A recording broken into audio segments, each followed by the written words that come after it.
أعوذ بالله من الشيطان الرجيم. بسم الله الرحمن الرحيم.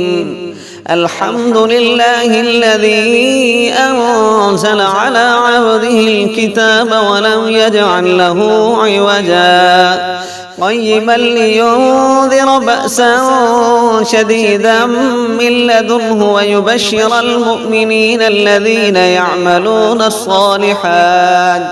ويبشر المؤمنين الذين يعملون الصالحات أن لهم أجرا حسنا ماكثين فيه أبدا وينذر الذين قالوا اتخذ الله ولدا ما لهم به من علم ولا لآبائهم كبرت كلمة تخرج من أفواههم إن يقولون إلا كذبا فلعلك باخع نفسك على آثارهم إن لم يؤمنوا بهذا الحديث أسفا إنا جعلنا ما على الأرض زينة لها لنبلوهم أيهم أحسن عملا وإنا لجاعلون ما عليها صعيدا جرزا أم حسبت أن أصحاب الكهف والرقيم كانوا من آياتنا عجبا إذ أوى الفتية إلى الكهف فقالوا ربنا آتنا من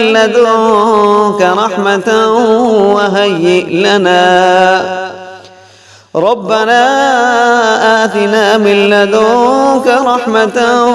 وهيئ لنا من أمرنا رشدا فضربنا على آذانهم في الكهف سنين عددا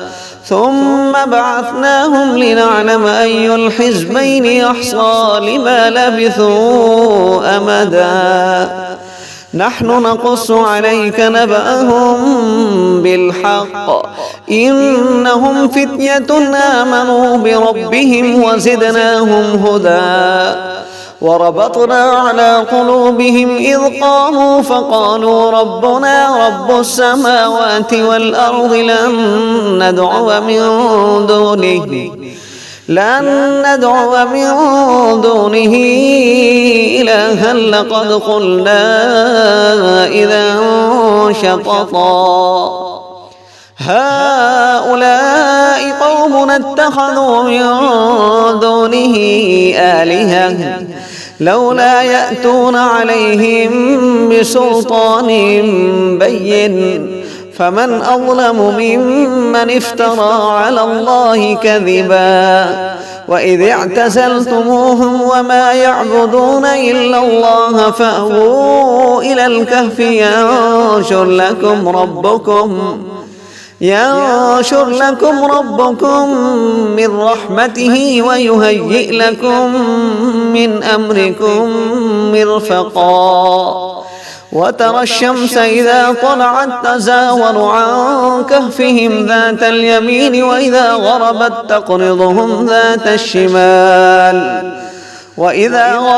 تقرضهم ذات الشمال وهم في فجوة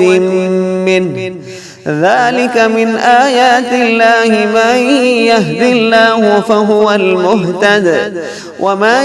يضلل فلن تجد له وليا مرشدا وتحسبهم أيقاظا وهم رقود ونقلبهم ذات اليمين وذات الشمال وكلبهم باسط ذراعيه بالوصيد لو اطلعت عليهم لوليت منهم فرارا ولملئت منهم رعبا وكذلك بعثناهم ليتساءلوا بينهم قال قائل منهم كم لبثتم قالوا لبثنا يوما أو بعض يوم قالوا ربكم أعلم بما لبثتم فابعثوا أحدكم بورقكم هذه إلى المدينة فلينظر أيها أزكى طعاما فليأتكم برزق منه وليتلطف ولا يشعرن بكم أحدا إنهم إن يظهروا عليكم يرجموكم أو يعيدوكم في ملتهم ولن تفلحوا إذا أبدا وكذلك أعثرنا عليهم ليعلموا أن وعد الله حق وأن الساعة لا ريب فيها إذ يتنازعون بينهم أمرهم فقالوا ابنوا عليهم بنيانا ربهم أعلم بهم قال الذين ظلموا على أمرهم لنتخذن عليهم مسجدا سيقولون ثلاثة رابعهم كلبهم ويقولون خمسة سادسهم كلبهم رجما بالغيب ويقولون سبعة وثامنهم كلبهم قل ربي أعلم بعدتهم ما يعلمهم إلا قليل فلا تمار فيهم إلا مراء ظاهرا ولا تستفت فيهم منهم أحدا ولا تقولن لشيء إني فاعل ذلك غدا إلا أن يشاء الله واذكر ربك إذا نسيت وقل عسى أن يهديني ربي لأقرب من هذا رشدا ولبثوا في كهفهم 300 سنين وازدادوا 9 قل الله أعلم بما لبثوا له غيب السماوات والأرض أبصر به وأسمع ما لهم من دونه من ولي ولا يشرك في حكمه أحدا واتل ما أوحي إليك من كتاب ربك لا مبدل لكلماته ولا تجد من دونه ملتحدا واصبر نفسك مع الذين يدعون ربهم بالغداة والعشي يريدون وجهه ولا تعد عيناك عنهم تريد زينة الحياة الدنيا ولا تطع من أغفلنا قلبه عن ذكرنا واتبع هواه وكان أمره فرطا وقل الحق من ربكم فمن شاء فليؤمن ومن شاء فليكفر إنا أعتدنا للظالمين نارا أحاط بهم سرادقها وإن يستغيثوا يغاثوا بماء كالمهل يشوي الوجوه بئس الشراب وساءت مرتفقا إن الذين آمنوا وعملوا الصالحات إنا لا نضيع أجر من أحسن عملا أولئك لهم جنات عدن تجري من تحتهم الأنهار يحلون فيها من أساور من ذهب ويلبسون ثيابا خضرا من سندس يحلون فيها من أساور من ذهب ويلبسون ثيابا خضرا من سندس واستبرق متكئين فيها على الأرائك نعم الثواب وحسنت مرتفقا. واضرب لهم مثلا رجلين جعلنا لأحدهما جنتين من أعناب وحففناهما بنخل وجعلنا بينهما زرعا. كلتا الجنتين آتت أكلها ولم تظلم منه شيئا وفجرنا خلالهما نهرا. وكان له ثمر فقال لصاحبه وهو يحاوره أنا أكثر منك مالا وأعز نفرا. ودخل جنته وهو ظالم لنفسه قال ما أظن أن تبيد هذه أبدا وما أظن الساعة قائمة ولئن رددت إلى ربي لأجدن خيرا منها منقلبا. قال له صاحبه وهو يحاوره أكفرت بالذي خلقك من تراب ثم من نطفة ثم سواك رجلا لكن هو الله ربي ولا أشرك بربي أحدا. ولولا إذ دخلت جنتك قلت ما شاء الله لا قوة إلا بالله إن ترني أنا أقل منك مالا وولدا فعسى ربي أن يؤتيني خيرا من جنتك ويرسل عليها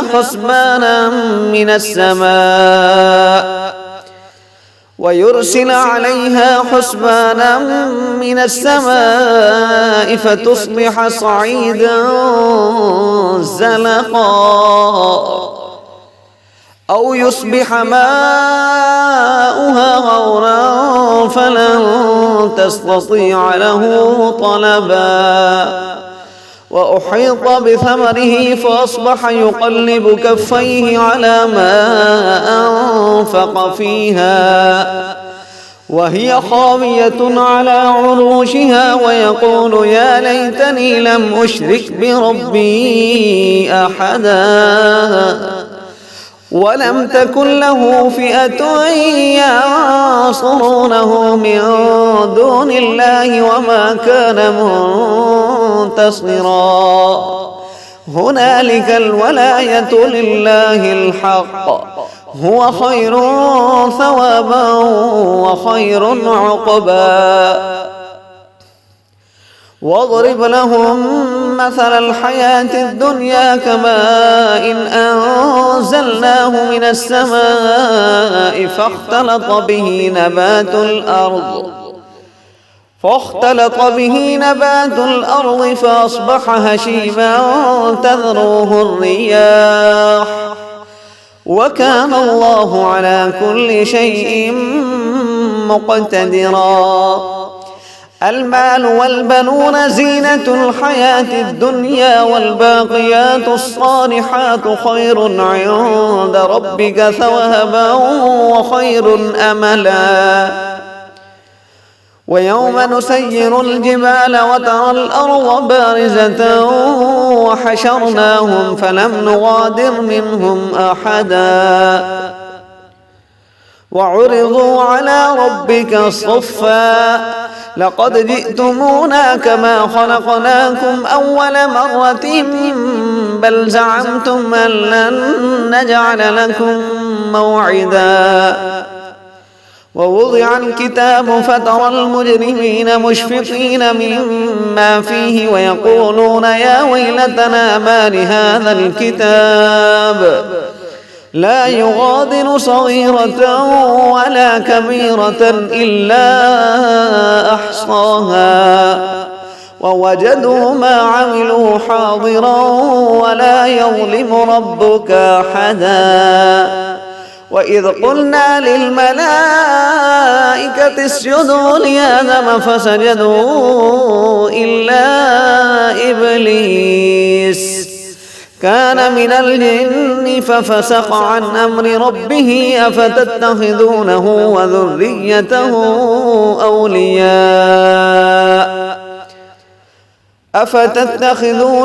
وذريته أولياء من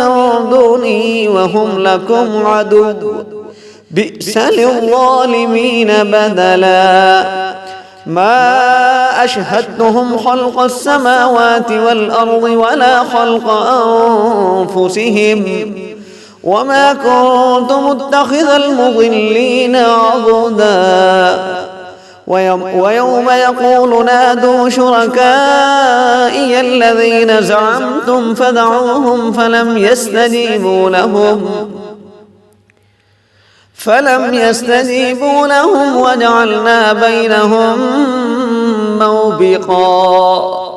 ورأى المجرمون النار فظنوا أنهم مواقعوها ولم يجدوا عنها مصرفا ولقد صرفنا في هذا القرآن للناس من كل مثل وكان الإنسان أكثر شيء جدلا وما منع الناس أن يؤمنوا إذ جاءهم الهدى ويستغفروا ربهم إلا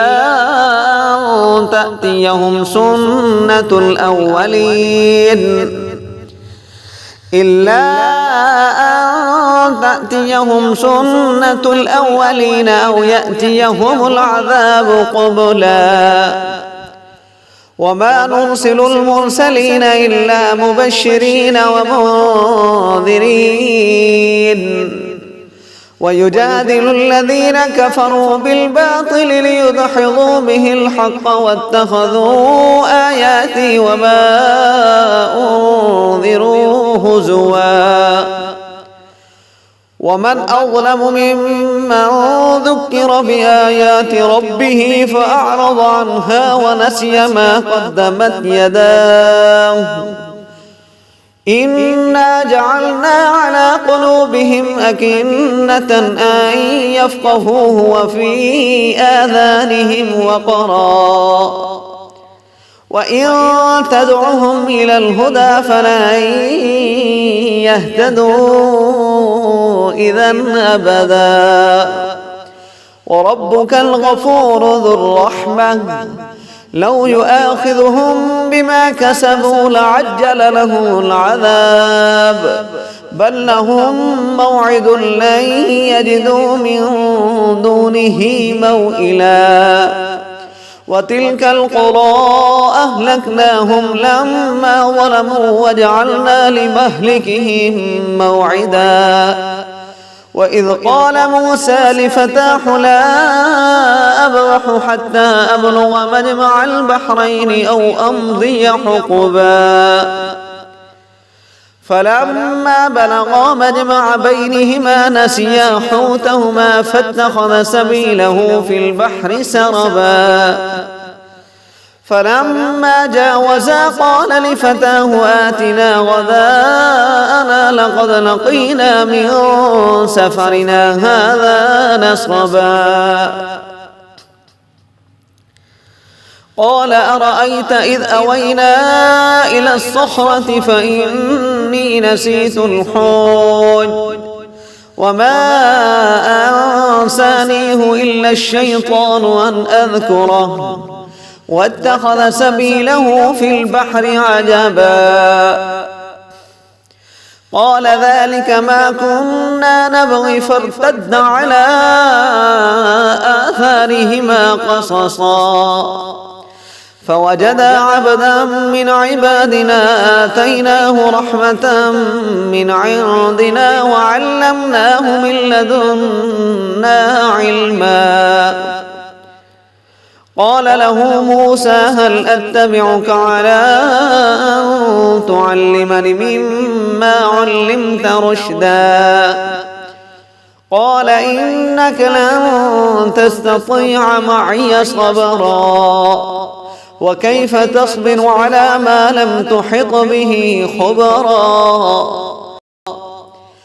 قال ستجدني إن شاء الله صابرا ولا أعصي لك أمرا قال فإن اتبعتني فلا تسألني عن شيء حتى أحدث لك منه ذكرا فانطلقا حتى إذا ركبا في السفينة خرقها قال أخرقتها لتغرق أهلها لقد جئت شيئا إمرا قال ألم أقل إنك لن تستطيع معي صبرا قال لا تؤاخذني بما نسيت ولا ترهقني من أمري عسرا فانطلقا حتى إذا لقيا غلاما فقتله قال أقتلت نفسا زكية بغير نفس لقد جئت شيئا نكرا قال ألم أقل لك إنك لن تستطيع معي صبرا قال إن سألتك عن شيء بعدها فلا تصاحبني قد بلغت من لدني عذرا فانطلقا حتى إذا أتيا أهل قرية استطعما أهلها فأبوا أن يضيفوهما فوجدا فيها جدارا يريد أن ينقض فأقامه قال لو شئت لاتخذت عليه أجرا قال هذا فراق بيني وبينك سأنبئك بتأويل ما لم تستطع عليه صبرا أما السفينة فكانت لمساكين يعملون في البحر فأردت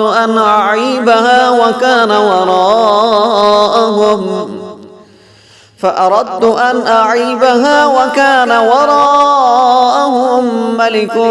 يأخذ كل سفينة غصبا وأما الغلام فكان أبواه مؤمنين فخشينا أن يرهقهما طغيانا وكفرا فأردنا أن يبدلهما ربهما خيرا منه زكاة وأقرب رحما